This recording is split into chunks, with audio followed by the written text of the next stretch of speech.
Business news now then here on the programme. Brian's with us here on set, starting with a bit of a legal setback. This is for the ride-hailing giant Uber, isn't it? Yeah, that's right, Stuart. The European Court of Justice has backed France's decision to charge Uber with running an illegal taxi service. The non-binding opinion given by an advocate general deals a fresh blow to the company and comes as Uber continues to face opposition from taxi operators across Europe. Clément Bonnereau reports.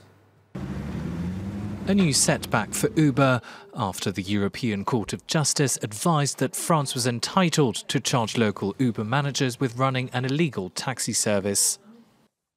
The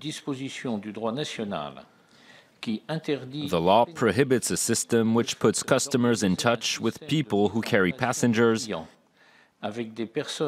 in contravention of the rules which apply to such transport activities.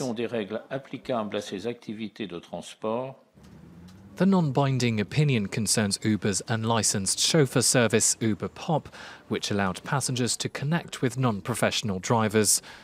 Judges will make a final ruling later this year, but they generally follow the advice of their advocates general. Uber, meanwhile, said it would wait until a final decision is taken.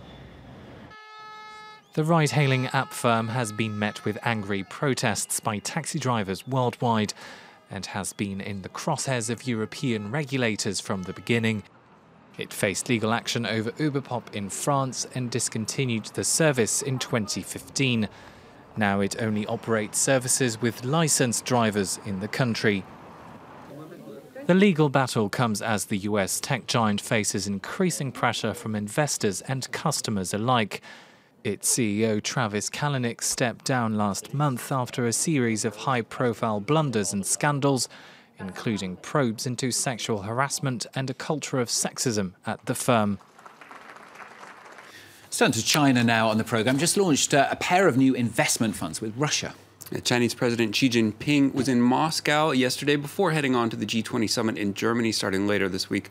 High on the agenda between Xi and Russian President Vladimir Putin, strengthening economic ties. To that end, Russian state development companies have announced the creation of two new funds, one an $850 million innovation fund, the other a $10 billion investment fund. That fund will mainly finance cross-border projects between the two countries as part of Putin's Eurasian Economic Union and Xi's One Belt, One Road trade expansion project. The deals come as official Chinese data says the country's service sector is showing growth of over 9% compared to last year, though independent data notes that growth is slowing a bit. China's Ministry of Commerce credited the Belt and Road Initiative for some of that service expansion. Let's take a listen. There may be two reasons for the increase. One is that we have made technical progress in some major areas. With the expansion drive, especially the implementation of the Belt and Road Initiative, some of the large projects contracted abroad have also promoted technology. The other is that we cannot rule out the impact of the short-term fluctuations. So what about the markets? How are they looking? Well, European index is opening mixed as the July 4th holiday in the States kept trading activity down yesterday. Political tensions over North Korea's most recent missile launch also weighing on investors. Some new purchasing manager surveys in Europe due out later today as well. Asian indexes lost some ground in early trading. Most major markets recovered, though the Nikkei closing up 0.25%. That independent data on slowing growth in China's service sector not hurting Chinese markets too badly. Hong Kong's Hang Seng and the Shanghai Composite both up on either side of 0.5%.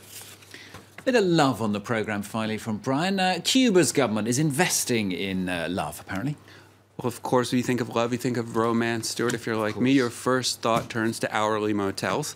Now, Cuba is now reviving state-run posadas, that's Cuba, state-run posadas or love hotels, where couples can rent rooms by the hour. The hotels were commonplace in Cuba until the 1990s when they were given to families whose homes had been destroyed by hurricanes. Since then, a chronic housing shortage in the country has forced Cubans to live with their parents long into adulthood. Couples often obliged to live together even after divorce. It's all made privacy a very scarce commodity in the country. And privately run hourly hotels did pop up, but a 3-hour stay costing $5, that's actually 1/6 of the average Cuban's monthly salary.